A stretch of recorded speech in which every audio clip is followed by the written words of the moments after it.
नमः संस्कृताय और सुमध्याह्न सभी विद्यार्थियों को, सभी प्रशिक्षुओं को आज की कक्षा में आपका स्वागत है।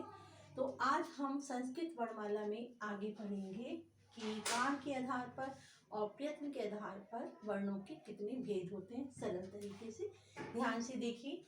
पहला है प्राण या श्वास के आधार पर व्यंजनों के भेद। प्राण यानी कि जो हम प्राणवायु लेते हैं, जो श्वास लेते हैं, उस आधार पर हम कौन कौन से वर्णों का उच्चारण करते हैं।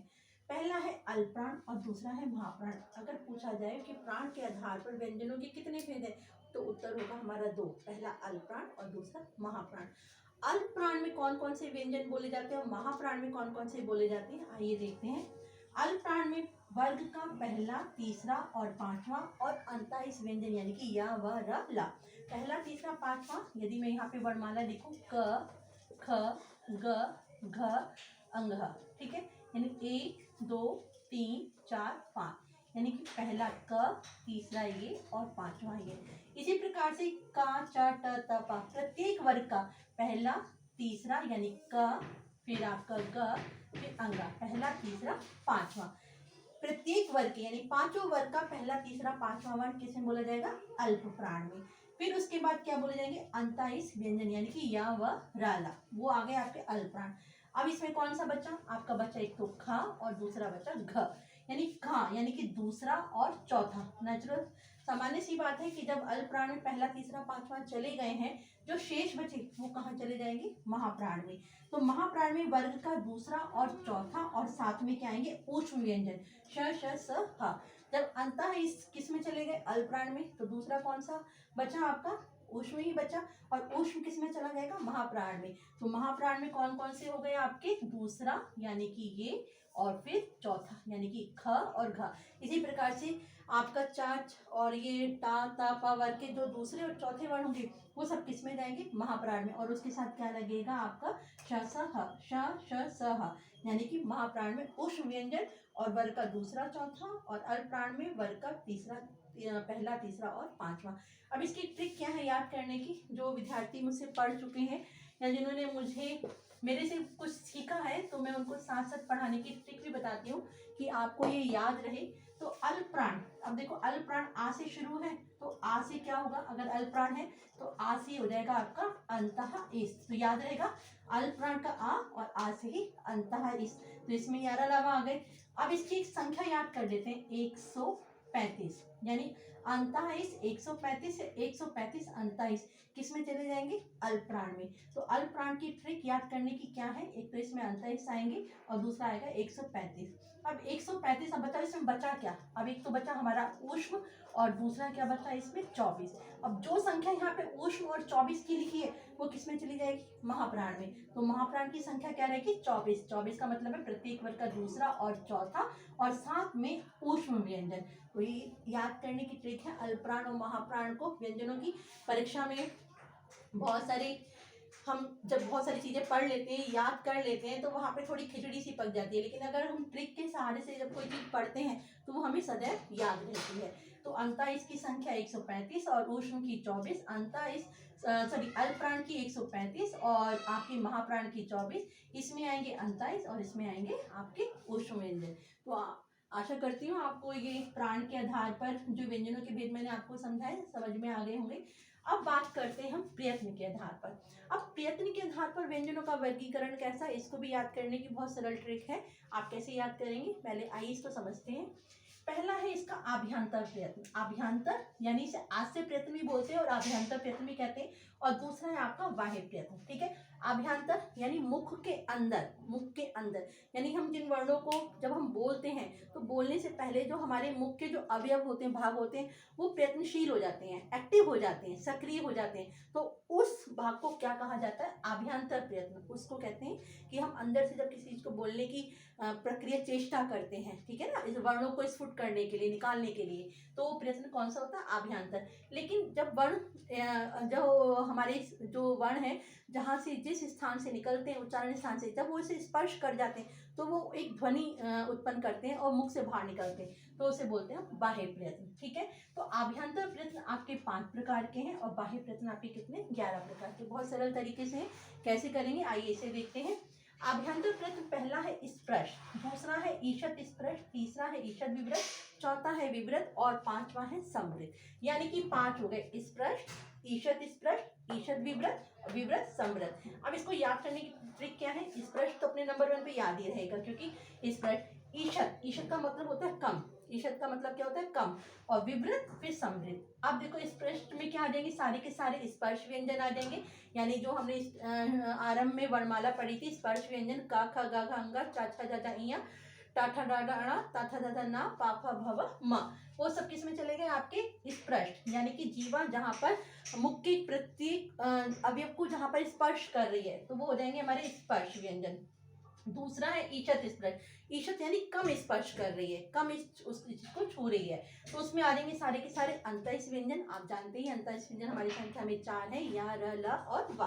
फिर है आपका ईषद विवृत, ईषद विवृत यानी कम खुला, विवृत होता है मुंह गुफा की तरह खुल जाना, लेकिन ईषद विवृत यानी कम खुलना, तो इसको क्या हो जाएगा? ऊष्म व्यंजन। ईषद विवृत में सारे के सारे क्या आ जाएंगे? ऊष्म व्यंजन। विवृत, इसमें सारे स्वर, जितने भी स्वर वर्णमाला में है, वो सभी स्वर किस में आ जाएंगे? विवृत। और समृत में केवल ह्रस्व आ आएगा, याद रखिए परीक्षा में पूछा जाता है।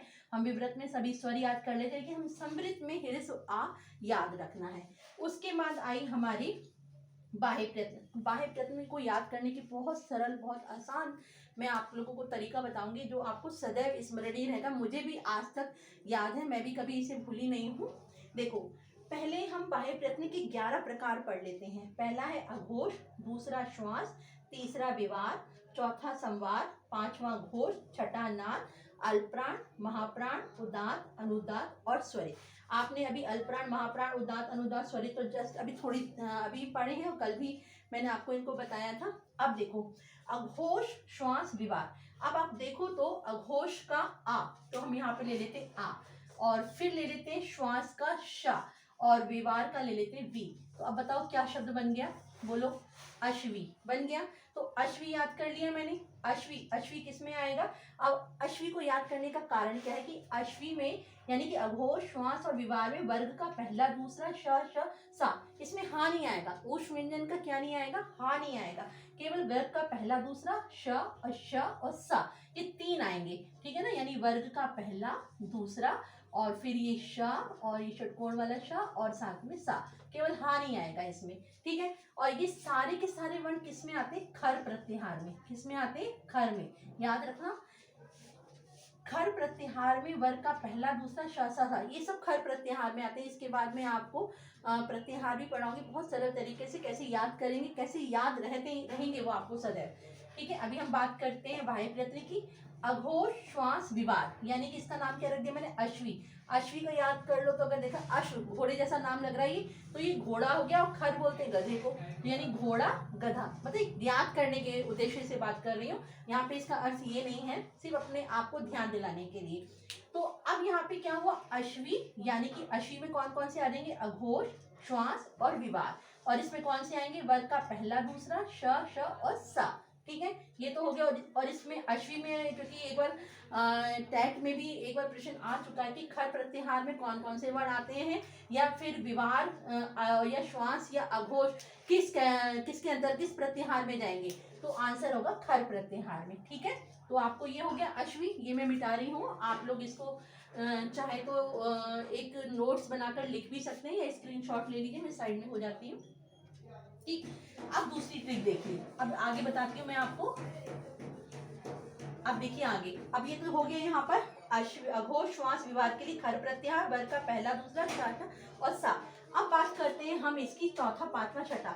तो पहला देखो क्या लिखा हुआ है? पहला लिखा है सा, फिर क्या लिखा है? घो, और फिर क्या लिखा है आपका? ना। तो शब्द क्या बन गया? संघोना। क्या बन गया? संघोना। अब संघोना यहाँ पर क्या रहेगा? अब संघोना में कौन कौन से आ जाएंगे? और वहां पे तो पहला, दूसरा चला गया, तीसरा, चौथा, पांचवा, और साथ में क्या आ जाएंगे आपके? अंतःस्थ व्यंजन, यानी कि या, व, र, ला, और जो हा इसमें रह गया था, वो हा अब इसमें आ जाएगा। तो यानी कि संघोना। अब संघोना को देखो कैसे करेंगे? सा से संवार, घो से घोर, और ना से नाद, संघोना। और उसका पहले वाले की ट्रिक क्या थी? अश्वी। तो यानी हमें 2 नाम याद करने हैं। एक तो हमें याद करना है अश्वी, और दूसरा क्या याद करना है, संगोना। अश्वी में कौन सा हो जाएगा, वही वर्ग का पहला दूसरा, और साथ में इसमें वही आ जाएंगे तीनों श और सा। ठीक है, हाँ इसमें चला गया है आपका। अब देखो अश्वी और संगोना किसके है, बाह्य प्रयत्न के, यानी 6 नाम तो हमें आसान से याद हो गए, एक अश्वी और दूसरा संगोना। यहाँ से अघोष, श्वास, विवाद, और साथ से संवाद, घोष और नाद, ये 6 नाम ऑलरेडी आपको याद हो गए बहुत अच्छी तरीके से। संघोना में और अश्वी में कौन कौन से वर्ड आएंगे, और यहाँ पे जो संघोना लिखा है ना, ये संघोना, इसमें प्रत्याहार आएगा आपका हर्ष प्रत्याहार। कौन सा प्रत्याहार, हर्ष। संघोना हर्ष कैसे याद करेंगे, संघोना हर्ष और अश्वी खर, अश्वी के साथ खर और संघोना के साथ हर्ष प्रत्याहार आएगा। ठीक है, ये हो गया। अब आगे देखिए, अभी आपने बाह्य प्रयत्न के यहाँ पर 6 भेद पढ़ लिए, कौन कौन से, अघोष, श्वास, विवाद, संवार, घोष और नाद। अब हम पढ़ेंगे अगले अल्पप्राण, महाप्राण, उदात्त, अनुदात्त, स्वरित। ये आप लोग पहले ही पूर्व के प्रकरण में पढ़ चुके हैं।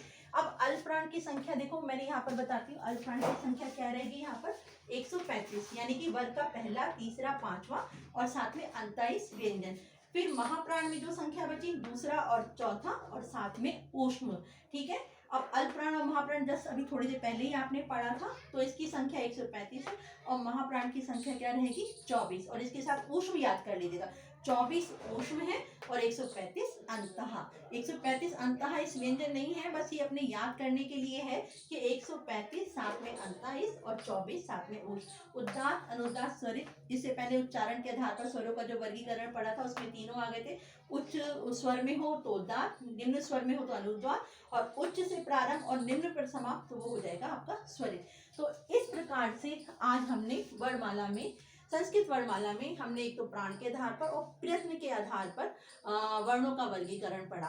अगर आप इसे बहुत अच्छे तरीके से देखेंगे ना, तो कम समय में अधिक से अधिक याद कर सकेंगे, क्योंकि जब कोई चीज़ कठिन होती है उसको सरल बनाने के लिए हमें कुछ ट्रिक अपनानी पड़ती हैं, भाषा की क्लिष्टता को दूर करने के लिए ही। ठीक है, तो यहाँ पर आप अल्पप्राण की संख्या 135 और महाप्राण की 24, और इसी प्रकार से अश्वी जो मैंने यहाँ पर बताया था, एक छोटा सा नाम और एक संघोना, ये याद कर लीजिएगा। तो आप कभी भी, चाहे आप किसी भी टैट में परीक्षा दें या सुपर टैट में परीक्षा दें, तो उसमें कभी भी आपको ऐसा नहीं लगेगा हम इसे बार बार याद करें, क्योंकि अगर हम इसे एक बार ढंग से याद कर ले, स्मरण कर ले, तो वो हमें सदैव याद रहेगा।